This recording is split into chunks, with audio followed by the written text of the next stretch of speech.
जळगावच्या सराफ बाजारात सोन्या चांदीच्या दरात घसरण झाल्याचं बघायला मिळत आहे। सोन्याच्या दरामध्ये 1000 रुपयाची घसरण झालेली आहे, तर चांदीच्या दरामध्ये 4000 रुपयांची घसरण झालेली आहे।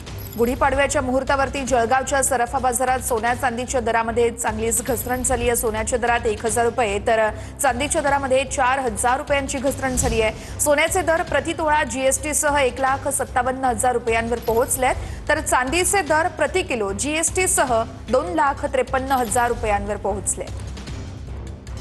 आज गुढीपाडव्याचा मुहूर्त साधण्यासाठी जळगावच्या सराफ बाजारामध्ये जे आहे सकाळपासूनच ग्राहक जे आहेत आपला मुहूर्त साधत असल्याचं पाहायला मिळतं आहे आणि आपल्या आवश्यकतेप्रमाणे जे आहे खरेदी करत असल्याचं पाहायला मिळतं आहे। गेल्या वर्षाचा जर विचार केला तर गेल्या गुढीपाडव्याला सोन्याचे भाव जे होते जीएसटी सहित 92,000 रुपयांवर होते, मात्र त्यात आता तब्बल वर्षभरामध्ये 70,000 रुपयांची वाढ झाली आहे। खूपच वाढ झालेली आहे आता, तर कमी व्हायला पाहिजे। हे 70,000नी वाढलेलं आहे सोनं।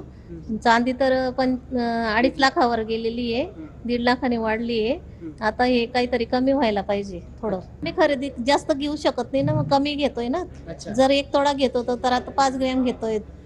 चांदी 10 ग्रॅम 10 भार घ्यायची होती तर 5 भार घेऊ शकतोय आम्ही। आता असं झालंय हे महागमुळे, आता हे कमी व्हायला पाहिजे थोडं। किशोर पाटील, TV9 मराठी, जळगाव।